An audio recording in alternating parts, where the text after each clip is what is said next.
नमस्कार, मैं हूं आपके साथ राखी लांबा और आप देख रहे हैं एचएनएन न्यूज बुलेटिन का आगाज करेंगे बड़ी जानकारी के साथ। आज से शुरू होगा संसद का शीतकालीन सत्र। 19 दिसंबर तक ये सत्र चलेगा।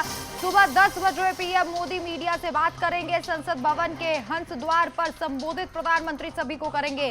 परमाणु ऊर्जा सहित कई क्षेत्रों में सुधार के लिए विधेयक पेश होंगे। एसआईआर, प्रदूषण समेत कई मुद्दों पर सरकार को घेरने की तैयारी में विपक्ष है। राज्यसभा में जम्मू एंड कश्मीर के 3 नए सदस्य ग्रहण करेंगे शपथ।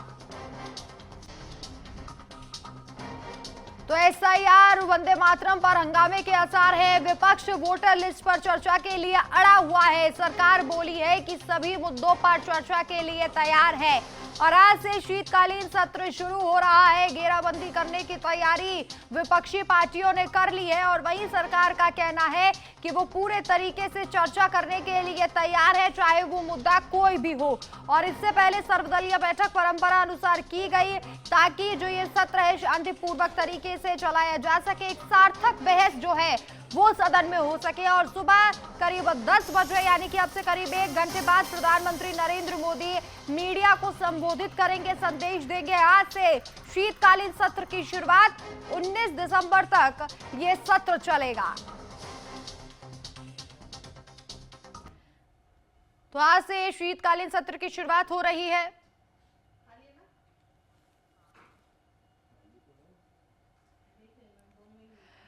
तो 14 संभावित विधेयक पेश हो सकते हैं। जन विश्वास प्रावधानों का संशोधन विधेयक 2025 पेश किया जा सकता है। तो कौन से विधेयक है जो पेश हो सकते हैं संभावित विधेयक, वो ग्राफिक्स के जरिए आपको समझा रहे हैं। 14 संभावित विधेयक पेश हो सकते हैं। दिवाला और शोधन अक्षमता सहित संशोधन विधेयक 2025, ये भी एक विधेयक है जो इस बार पेश हो सकता है, पटल पर रखा जा सकता है, जिस पर चर्चा होगी।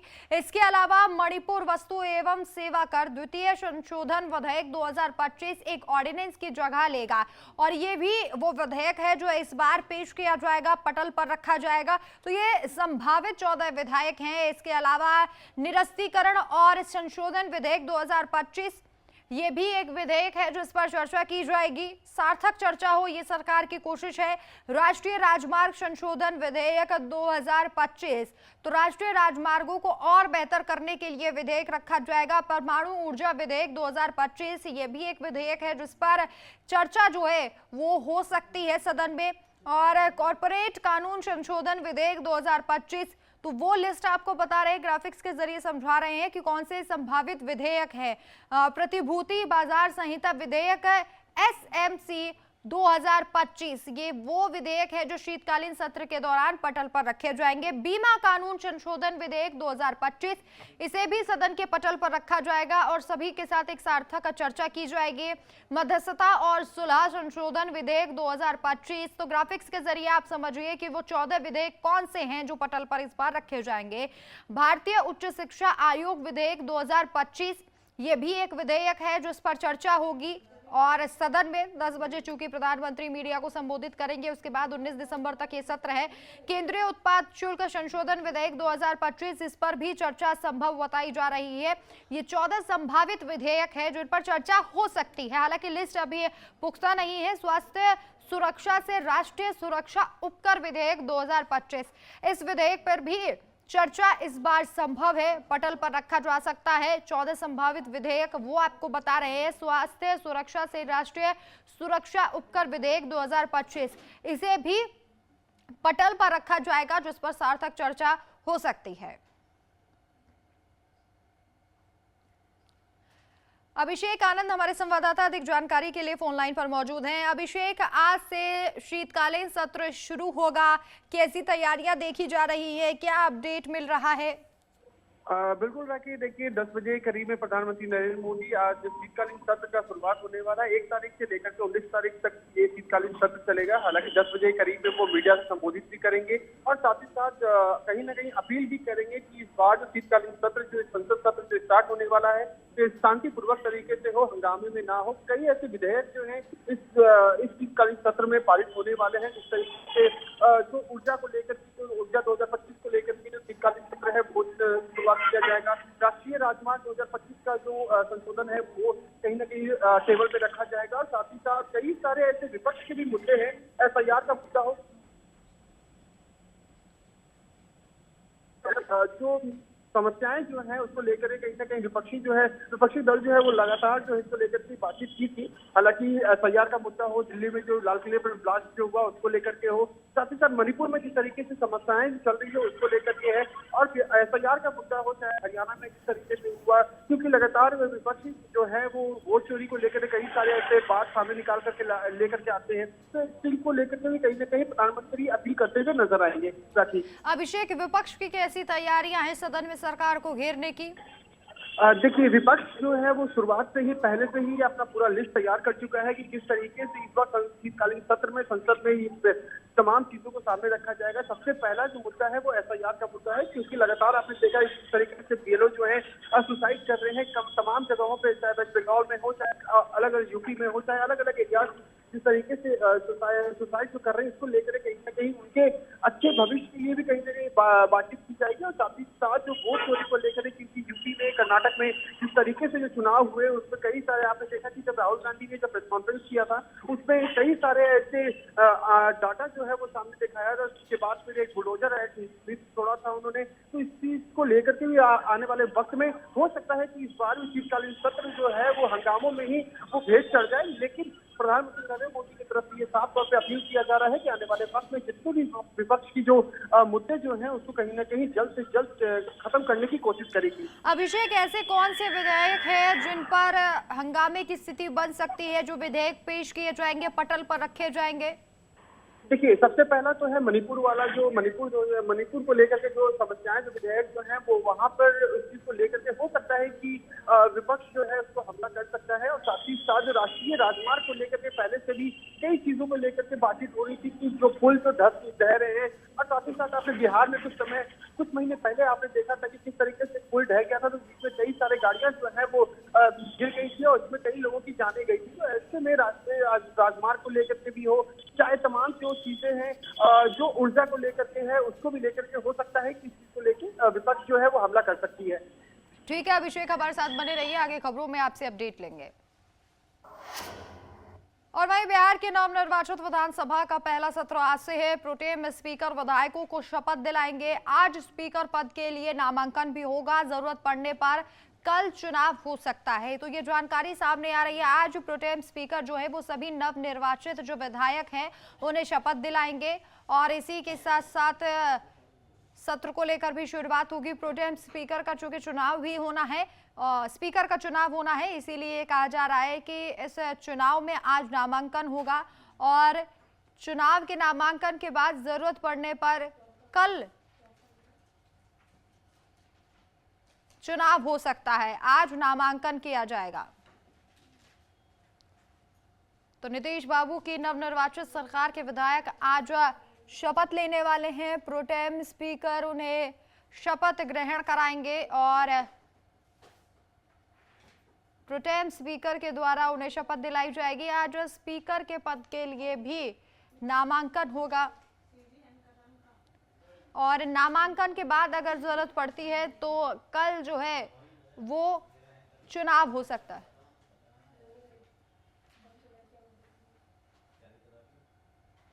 प्रोटेम स्पीकर विधायकों को शपथ दिलाएंगे। आज स्पीकर पद के लिए नामांकन होगा। बिहार के नवनिर्वाचित विधानसभा का आज से पहला सत्र है। प्रोटेम स्पीकर विधायकों को शपथ दिलाएंगे।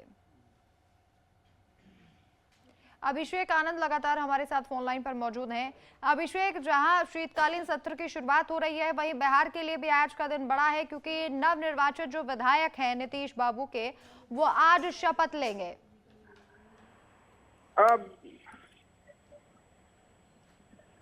अभिषेक, आवाज मिल रही है आपको? आवाज आ रही है मेरी? जी जी जी।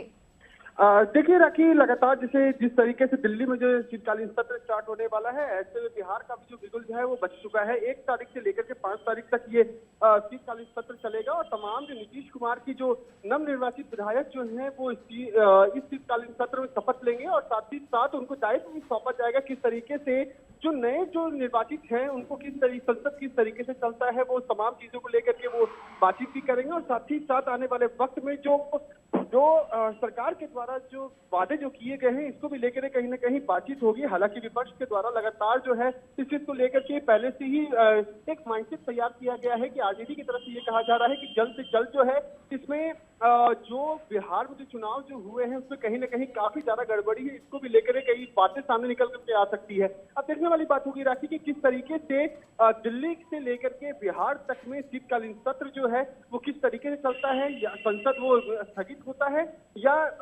सुचारू रूप से चलता है, वो तो आने वाला वक्त ही बताएगा राखी। सत्र के साथ साथ अभिषेक स्पीकर पद के लिए नामांकन भी किया जाएगा। शुरुआत में ही ये देखा जा रहा था कि गृह विभाग और स्पीकर पद के लिए जेडीयू और बीजेपी के बीच खींचतान थी। गृह विभाग सम्राट चौधरी को दे दिया गया और अब बारी है स्पीकर पद की। क्या लग रहा है, क्या समीकरण बन रहे हैं कि क्या ये भी जेडीयू से छीन लिया जाएगा? बिल्कुल राकेश, देखिए सम्राट चौधरी को जिस तरीके से गृह विभाग दिया गया था, हालांकि पहले से ये सूत्रों के हवाले से ये पता चल रहा था कि नीतीश कुमार गृह मंत्रालय अपने पास रखेंगे, लेकिन उसके बाद जिस तरीके से जब बातचीत हुई तो उसके बाद सम्राट चौधरी को ये दायित्व सौंपा गया है। हालांकि इस चीज को लेकर के खींचतान अभी भी चल रही है कि किस तरीके से जो वहां पे डिप्टी स्पीकर का जो नाम चयन होना है वो किस तरीके से होना है और किनके नाम पे मुहर लगनी है। हालांकि इस चीज को लेकर पहले से ही माइंडसेट है सरकार की तरफ से, लेकिन अभी भी विपक्ष जो है इसको लेकर कहीं ना कहीं हमला कर सकती है।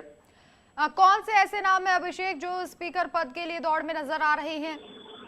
देखिए अभी जो है वहां पर विजेंद्र हैं, विजेंद्र जी को कहीं ना कहीं ये नाम जो है वो सामने नजर आ रहा है। इससे पहले भी कई जो मौजूदा जो अभी हैं उनको ही हो सकता है कि उनको ही कंटिन्यू किया जाए, क्योंकि लगातार जो उनका जो छवि जो रहा है संसद में काफी अच्छा छवि रहा है। तो ऐसे में लगातार जो है वो सरकार भी ये चाह रही है कि जो अभी जो बने हुए हैं उनको ही कंटिन्यू किया जाए। अब आने वाले वक्त में राशि पता चलेगा कि जब वोटिंग जब होगी, जब सारा कुछ प्रक्रिया होगा तो उससे किस तरीके से ये देखा जाएगा और किन पे सरकशी होती है वो तो समय ही बताएगा राखी। बहुत बहुत शुक्रिया अभिषेक तमाम जानकारी के लिए आपका। चलिए यहाँ रुकेंगे एक छोटे से ब्रेक के लिए, जल्द वापस लौटेंगे।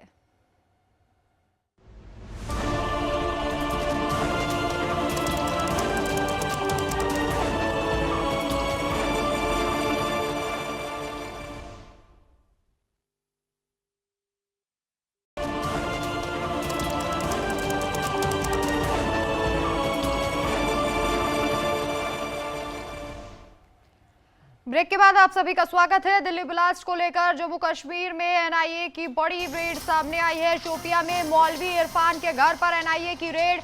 जम्मू कश्मीर के पुलवामा में भी एनआईए लगातार छापेमारी कर रही है। पुलवामा के संबूरा में अभियुक्त आमिर के घर पर रेड की गई है। पुलवामा में डॉक्टर अदील और मुजमिल के घर पर भी एनआईए की रेड। फरीदाबाद आतंकी मॉड्यूल को लेकर लगातार टीम रेड कर रही है।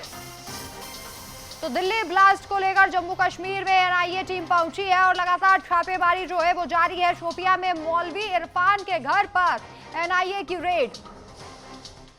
जम्मू कश्मीर के पुलवामा में भी टीम की छापेमारी सामने आई है। पुलवामा के संबूरा में अभियुक्त आमिर के घर पर रेड की गई है। पुलवामा में डॉक्टर अदील और मुजमिल के घर पर एनआईए की रेड। फरीदाबाद आतंकी मॉड्यूल को लेकर एनआईए की रेड सामने आई है। अलग अलग जगहों पर छापेमारी की जा रही है। दिल्ली ब्लास्ट मामले में लगातार एक्शन लिया जा रहा है। अब जम्मू कश्मीर में एनआईए की टीम पहुंची है और शोपियां में मौलवी इरफान के घर पर छापेमारी की है।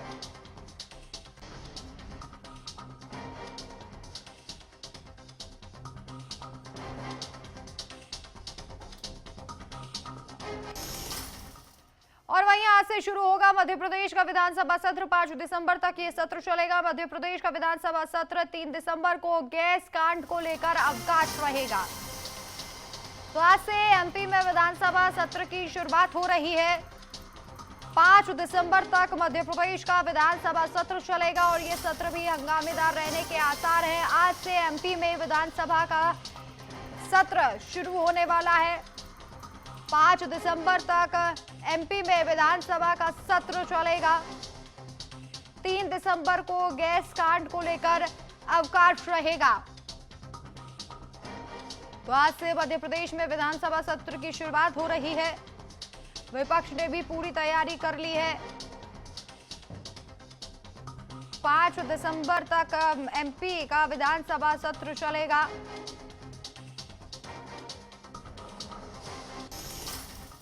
और वहीं उज्जैन में अंतर्राष्ट्रीय गीता महोत्सव का शुभारंभ हो गया है। मुख्यमंत्री डॉक्टर मोहन यादव शुभारंभ करेंगे। 3 लाख गीता पाठी एक साथ पाठ करेंगे। गीता जयंती पर श्रीमद् भगवत गीता का पाठ होगा। तो मुख्यमंत्री डॉक्टर मोहन यादव खुद शुभारंभ करेंगे। गीता जयंती के मौके पर यह कार्यक्रम किया जा रहा है। 3 लाख गीता पाठी एक साथ पाठ करेंगे। गीता जयंती पर श्रीमद् भगवत गीता का पाठ होगा।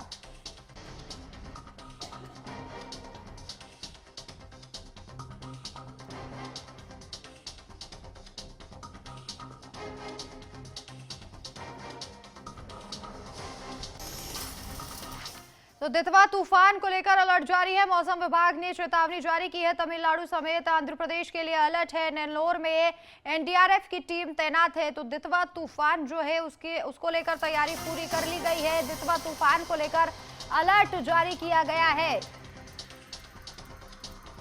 मौसम विभाग ने चेतावनी जारी की है। तमिलनाडु सहित आंध्र प्रदेश के लिए अलर्ट जारी किया गया है। दितवा तूफान को लेकर अलर्ट जारी। मौसम विभाग ने चेतावनी जारी कर दी है।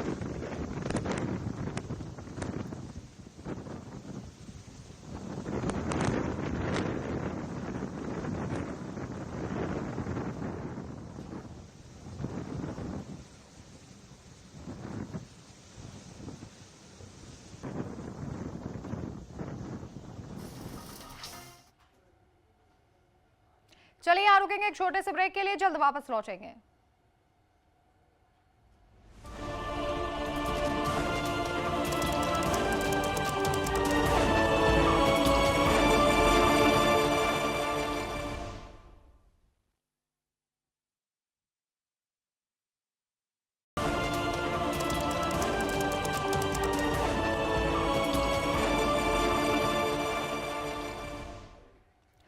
ब्रेक के बाद आप सभी का स्वागत है। तमिलनाडु के शिवगंगा में भीषण सड़क हादसा हुआ है। 2 बसों की आमने सामने की टक्कर हुई और हादसे में 11 लोगों की मौत हो गई है। 40 घायल हैं। इलाज लगातार जारी है। 2 बसों की आमने सामने की टक्कर हुई है। कई लोगों की मौत हो चुकी है, जबकि कई लोग घायल हैं, जिनका लगातार अस्पताल में इलाज जारी है। 11 लोगों की मौत की खबर और 40 लोग घायल हैं, जिन्हें अस्पताल में एडमिट कराया गया है। तमिलनाडु के शिवगंगा में यह सड़क हादसा हुआ है। आमने सामने से 2 बसें टकरा गई, जिसके बाद यह भीषण दर्दनाक सड़क हादसा हुआ। घायलों को अस्पताल में भर्ती कराया गया है। वहीं परिजनों को सूचित कर दिया गया है। पुलिस लगातार जांच कर रही है। यह हादसा किस कारण हुआ, इसे लेकर लगातार जांच की जा रही है। और सड़क हादसे के बाद आसपास अफरा तफरी मच गई। लोगों को पहुंचना शुरू हुआ। पुलिस को सूचना दी गई।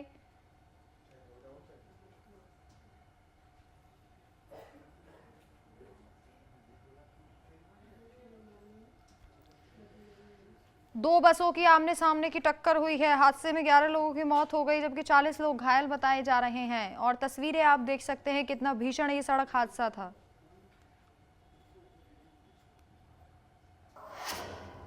और वहीं तमिलनाडु हादसे में 11 लोगों की मौत हो गई है, जिस पर राष्ट्रपति द्रौपदी मुर्मू ने दुख जताया और एक्स सोशल मीडिया पर लिखा, परिजनों के साथ मेरी संवेदनाएं, प्रभावित परिवारों के साथ हमारी संवेदनाएं हैं, ये द्रौपदी मुर्मू ने कहा है। पोस्ट आप देख रहे हैं जिसमें उन्होंने लिखा कि परिजनों के साथ मेरी संभावनाएं। राष्ट्रपति द्रौपदी मुर्मू ने दुख जताया है, संवेदनाएं व्यक्त की हैं।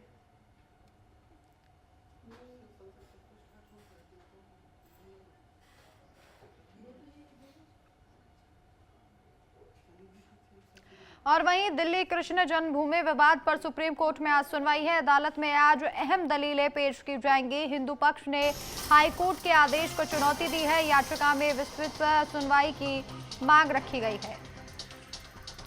तो दिल्ली अदालत में आज अहम दलीलें पेश होंगी। हिंदू पक्ष ने हाई कोर्ट के आदेश को चुनौती दी है। दिल्ली से यह खबर है, कृष्ण जन्मभूमि विवाद पर सुप्रीम कोर्ट में आज सुनवाई है। अदालत में आज अहम दलीलें पेश की जाएंगी। कृष्ण जन्मभूमि विवाद पर आज सुप्रीम कोर्ट में अहम सुनवाई। आज अदालत में अहम दलीलें पेश होंगी। हिंदू पक्ष ने हाईकोर्ट के आदेश को चुनौती दी है। कृष्ण जन्मभूमि विवाद पर सुप्रीम कोर्ट में आज सुनवाई है। अदालत में आज अहम दलीलें पेश होंगी। हिंदू पक्ष ने हाईकोर्ट के आदेश को चुनौती दी थी, जिसके बाद सुप्रीम कोर्ट में आज सुनवाई है। अदालत में आज अहम दलीलें पेश की जाएंगी। अभिषेक आनंद अधिक जानकारी के लिए। अभिषेक, आज सुप्रीम कोर्ट में कृष्ण जन्मभूमि विवाद पर अहम सुनवाई है, कितने बजे सुनवाई शुरू होगी, क्या जानकारी? बिल्कुल राखी, देखिए जिस तरीके से श्री कृष्ण जन्मभूमि को लेकर के पहले से ही जो विवाद जो है वो लगातार तूल पकड़ता जा रहा है। हालांकि आज जो है सुप्रीम कोर्ट में सुनवाई होगी, जिसके बाद से जो हिंदू पक्ष के तरफ से जो दलीलें जो रखी गई हैं उसको लेकर के सुप्रीम कोर्ट जो है वो तमाम चीजों को देखी जाएगी कि किस तरीके से क्या कुछ रिपोर्ट है इसके, और जो डॉक्यूमेंट जो सबमिट करेंगे उसको लेकर के भी कहीं ना कहीं सुप्रीम कोर्ट जो है वो निर्णय लेगी। हालांकि इससे पहले जो है वो जो टाइमिंग जो समय सारणी जो है वो जो तय किया गया है वो हालांकि सूत्रों के हवाले से ये बताया जा रहा है कि 2:30 बजे करीब में ये सुनवाई होनी है, लेकिन हो सकता है कि उससे पहले भी हो जाए, लेकिन 2:30 बजे इसकी सुनवाई होनी है। अब देखने वाली बात होगी राखी कि जो हिंदू पक्ष की तरफ से जो दस्तावेज जो दिए जा रहे हैं, जो एडवोकेट जो है वो जो दलील रखेंगे उस पर सुप्रीम कोर्ट का क्या कुछ सुनवाई रहता है, वो सुप्रीम कोर्ट क्या कुछ देख करके जो कहा जा रहा है कि ये जन्मभूमि जो है वो कहीं ना कहीं हमारे तरफ से किया जा रहा है, हम लोग का है, और हम लोग के ऊपर कई सारे आरोप भी लगाए जा रहे हैं इस चीज को लेकर के। तो ऐसे में लगातार जो सुप्रीम कोर्ट इससे पहले भी सुनवाई करती हुई नजर आई थी। आज कौन सी दलीलें पेश की जाएंगी अभिषेक, क्या जानकारी मिल रही है, क्या सबूत दस्तावेज पेश किए जा सकते हैं? देखिए, जो विपक्ष की तरफ से जो दस्तावेज जो दिए गए हैं उसमें साफ तौर पर यह बताया गया है कि ये जन्मभूमि जो है वो दूसरे समुदाय का है, लेकिन इससे पहले जो हिंदू पक्ष जो है वो साफ तौर पर यह कह रहा है कि सबसे पहले हम लोगों ने नींव रखा था यहाँ पर, उसके बाद जो ये जन्मभूमि जो है यहाँ पर जो बनाई गई, जो मंदिर जो बनाई गई है ये हमारी है। तो अब देखने वाली बात होगी कि जो दोनों की तरफ से दस्तावेजें जो रखे जाएंगे, और पहले जो सुप्रीम कोर्ट ने जो निर्देश जो दिए थे, जो ऑर्डर जो दिए थे, उसमें किस तरीके से इम्प्लीमेंट होता है वो तो आने वाला वक्त ही बताएगा। लेकिन एडवोकेट की तरफ से साफ तौर पर यह कहा जा रहा है कि हम लोग की इसमें कहीं ना कहीं जीत भी हो सकती है, लेकिन सुप्रीम कोर्ट पे डिसाइड होता है कि आने वाले वक्त में क्या इस चीज को अंतरिम और भी एक कोई डेट दिया जाता है या आज ही इसका फैसला हो जाता है।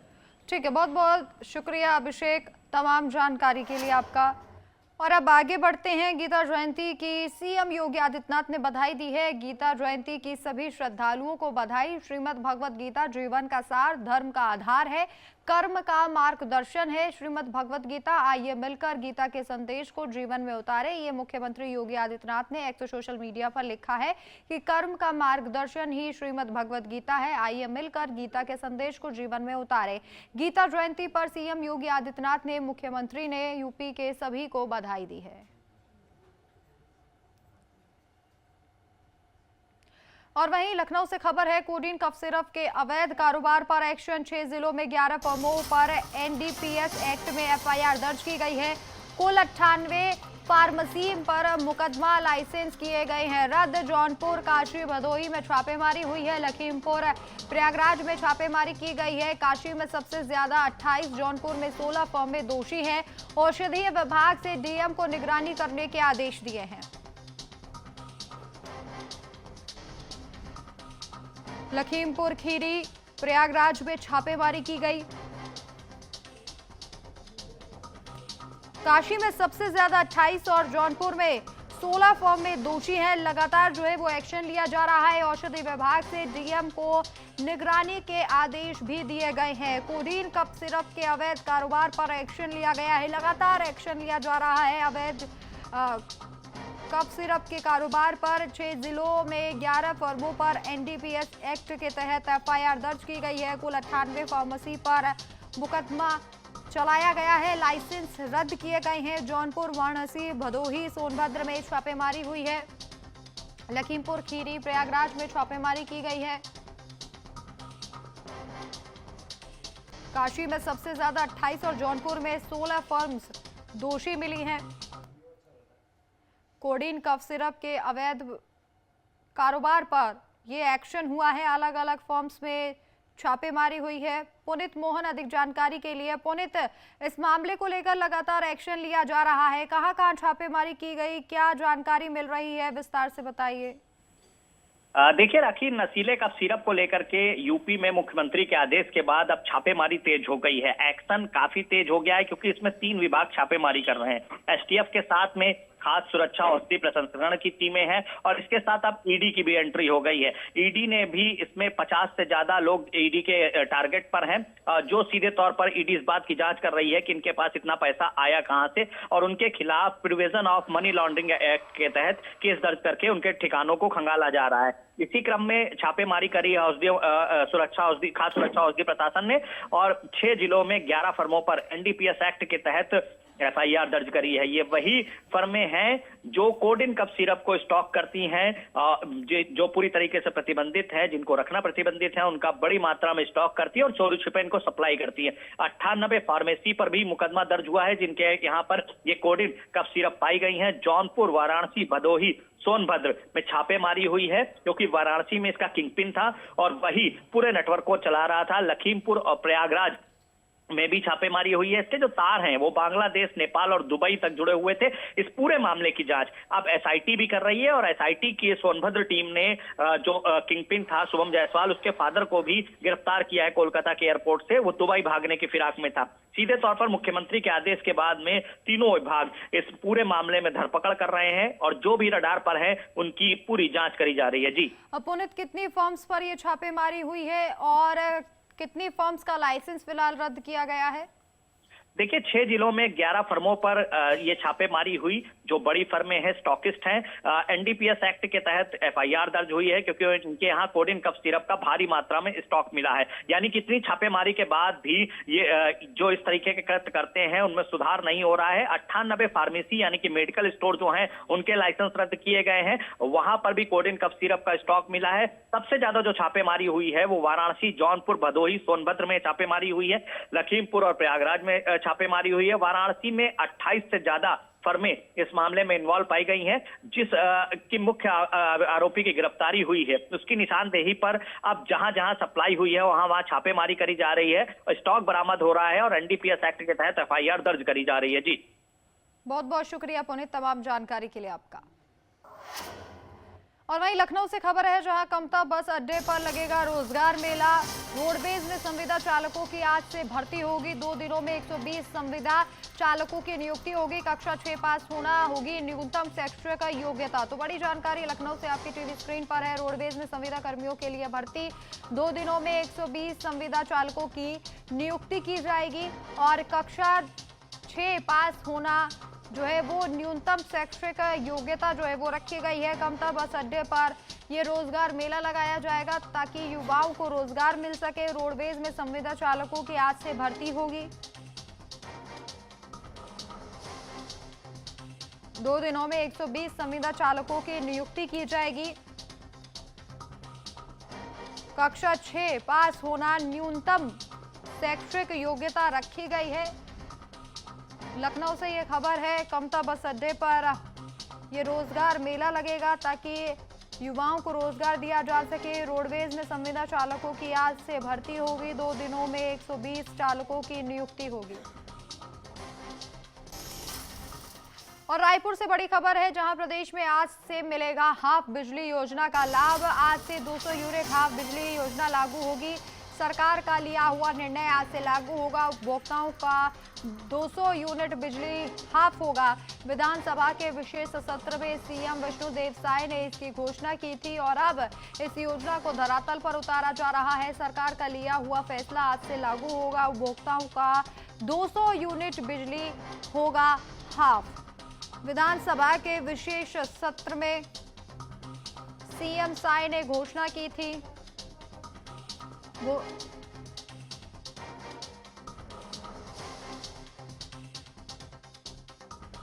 हाफ बिजली योजना होगी लागू। सरकार ने लिया, सरकार का जो फैसला था वो आज से लागू होगा। उपभोक्ताओं का 200 यूनिट बिजली हाफ होगा। विधानसभा के विशेष सत्र में यह घोषणा हुई थी। चलिए यहाँ रुकेंगे एक छोटे से ब्रेक के लिए, जल्द वापस लौटेंगे।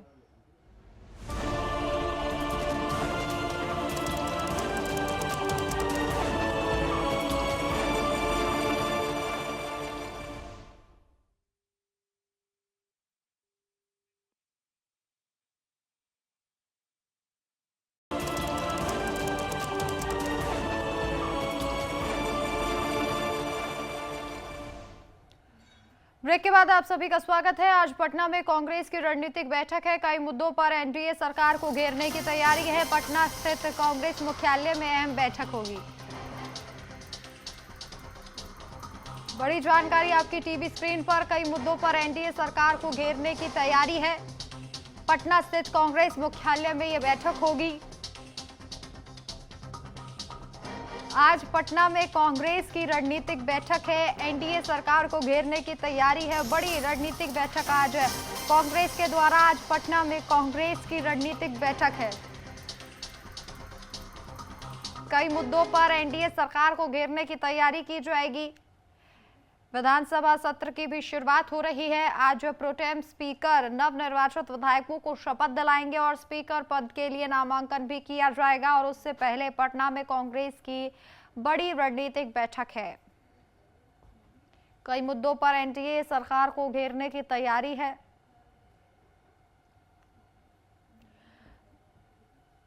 तो आज पटना में कांग्रेस की रणनीतिक बैठक होगी। बैठक इसलिए भी बेहद महत्वपूर्ण है क्योंकि विधानसभा का सत्र शुरू होने वाला है और कांग्रेस ने आरजेडी के साथ जो गठबंधन किया था अच्छा प्रदर्शन नहीं रहा, जिसके चलते भी आज ये बैठक होगी। अभिषेक आनंद अधिक जानकारी के लिए फोन लाइन पर मौजूद हैं। अभिषेक, क्या जानकारी मिल रही है इस बैठक को लेकर? कब से शुरू हो जाएगी ये बैठक? बिल्कुल राखी, देखिए पटना में बिहार में जिस तरीके से कांग्रेस पार्टी को हार का सामना करना पड़ा, जिसके बाद से कांग्रेस पार्टी जो है वो लगातार बौखलाई हुई है कि आखिरकार क्या मुद्दा रहा जिसकी वजह से हमें हार का सामना करना पड़ा। ऐसे में कई सारे ऐसे मुद्दे जो है लगातार आपने देखा कि किस तरीके से राहुल गांधी जो है वहां पर वोट चोरी को लेकर के इससे पहले जो उनका जो रैली जो चल रहा था उस वक्त में आपने देखा है कितने लोग जो है वोट चोरी को लेकर के लगातार विपक्ष को घेरते हुए नजर आए। आज जो है बैठक जो है वो रणनीतियों को तैयार करेगी कि क्योंकि शीतकालीन सत्र भी स्टार्ट होने वाला है। हो सकता है कि उसमें भी इस चीज को लेकर के ही बातचीत सामने रखा जाए कि जो हार हुआ है कहीं ना कहीं ईवीएम मशीन में गड़बड़ी को लेकर के हो, चाहे इलेक्शन कमीशन को लेकर के हो, तमाम ऐसी चीजें जो है ग्राउंड लेवल पे किस कौन से ऐसे जो पॉइंट हैं जिसके वजह छूट गया, जिसकी वजह से हमें हार का सामना करना पड़ा। तो तमाम ऐसी चीजें जो है, ऐसी बातें जो है वो सामने निकल करके आ रही है। हालांकि इस चीज को लेकर के पहले से ही कांग्रेस पार्टी जो है वो रणनीति अपने तैयार कर रही है और आने वाले वक्त में हो सकता है कि इसको लेकर के भी एक बड़ा वहां पे प्रदर्शन भी करे, क्योंकि आने वाले 14 तारीख को दिल्ली में ही एक बड़ा प्रदर्शन है। वोट चोरी को लेकर के, वोट छोड़ गद्दी छोड़ को लेकर के एक बड़ा प्रदर्शन भी है और इस चीज को लेकर के बिहार का भी जो हार का सामना करना पड़ा है वो दिल्ली तक पहुंच चुका है। दिल्ली में भी इस चीज को लेकर के भी रणनीतियां तैयार कर दी गई है। अभिषेक, क्या इस बैठक में आरजेडी की तरफ से भी कोई चेहरा दिखाई देगा? तेजस्वी यादव दिखाई देंगे चूंकि महागठबंधन ने चुनाव लड़ा था। बिल्कुल राखी, देखिए सूत्रों के हवाले से ये पता चल रहा है कि तेजस्वी यादव जो है यहाँ पर मौजूद रह सकते हैं। हालांकि अंदर खेमे से अगर मैं बात करूं तो महागठबंधन में कहीं ना कहीं एक खटपट तो चल रही है, क्योंकि जो हार जो हुआ है वो कहीं ना कहीं राहुल गांधी पर डिगरा फोड़ा जा रहा है कि राहुल गांधी की वजह से कहीं ना कहीं हार का सामना करना पड़ा। महागठबंधन में जो हम लोग हैं तो हो सकता है कि इसको भी लेकर के बातचीत की जाएगी। और पहले भी आपको मैंने बताया था कि महागठबंधन में कहीं ना कहीं कई सारे ऐसे पार्टी जो है वो इससे दरकिनार करती हुई नजर आएगी। तो उसको उसके साथ भी किस तरीके से साझा किया जाए, उसके साथ में किस तरीके से समन्वय बनाया जाए, इसको भी लेकर के रणनीतियां तैयार की जा सकती है।